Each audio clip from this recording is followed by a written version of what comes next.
Shalom and welcome to Reality Check. In this segment, I want to briefly discuss Matthew 5:17 through 20 in its Hebrew context or mindset. What does that mean? Well, whenever I mention the Hebrew mindset or the Greek mindset, I'm referring to the fact that there is a difference in their respective way of thinking about life, God, and truth. Both the Hebrews and the Greeks were set in their thinking about what and how they believed. For instance, to the Hebrew, Yahweh was an easy concept. He was their creator. The Greeks, on the other hand, were more prone to be atheistic or agnostic. That is why Paul used different approaches when he spoke to the Hebrew and Greek cultures. In speaking to the Hebrews, he could preach the gospel directly because they already believed in Yahweh and in creation. But in his dealings with the Greeks, he first had to present Messiah Yeshua as the arm of Yahweh, or Yahweh who came in the flesh, before actually giving them the gospel. You can read more on this in Romans 10.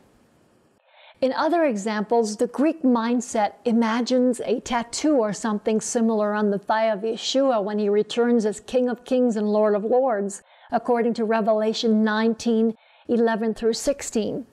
The Hebrew mindset, however, sees something more realistic, the tzitzits of Yeshua's talit, his prayer shawl, which would fall where? As he sits atop his horse. Across his thighs. Each letter of the Hebrew alphabet has a numerical value, and that's how the knots of the tassels on the four corners of his talit, depending on how they are tied, spell out the name of Yahweh. Another example of a Hebrew as opposed to Greek mindset can be seen in the respective calendars and timelines. For instance, while in our world a day is from midnight to midnight, according to God, a day is from sunset to sunset, as we see in Genesis 1:5. And he called the days of the week the first day, the second day, and so forth, whereas the world has named its days and months after pagan gods. Having said that, let's go on to examine Matthew 5:17 through 20 in its Hebrew context.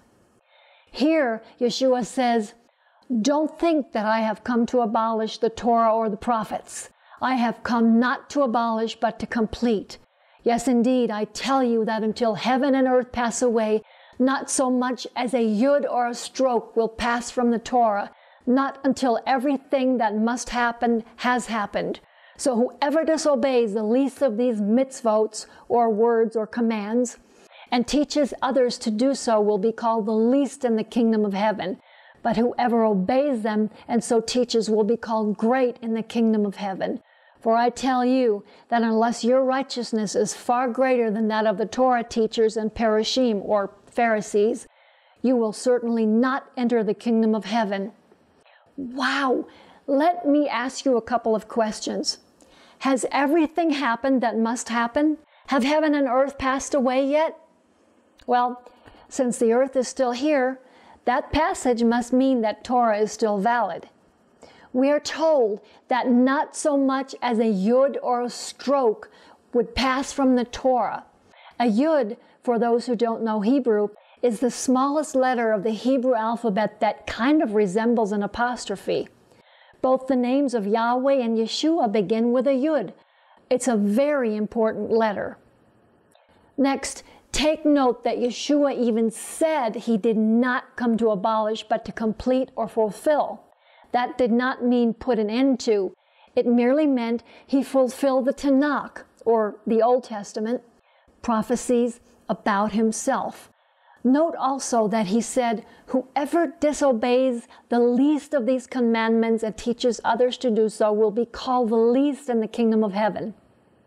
In other words, people who choose to ignore Yahweh's Torah, his divine instructions in righteousness, will end up scrubbing toilets in heaven, or whatever it is the least will end up doing. And then he goes on to say that unless your righteousness is far greater than that of the Pharisees, the Torah-observant teachers and sages in Yeshua's day, you will certainly not enter the kingdom of heaven. In other words, this is proof that just believing in Jesus is not all there is to having a relationship with God. You must live like Yeshua did. And he, in his temporary human body, obeyed his Father's instructions. He even said he did, as we see in the following. Luke 4:43 says, "But he, Yeshua, said, I must preach the good news of the kingdom of Yahweh to the other towns also, because that is why I was sent."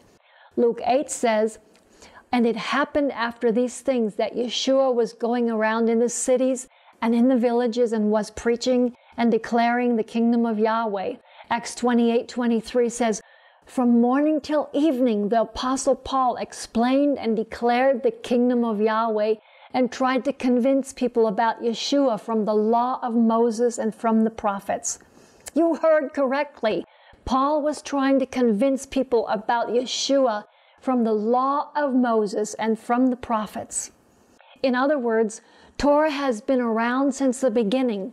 It was never abolished. Paul in Acts 24:14 says, "But this indeed I acknowledge, that in the same doctrine of which they speak, I do serve the Elohim of my fathers, believing all the things written in the Torah and the prophets."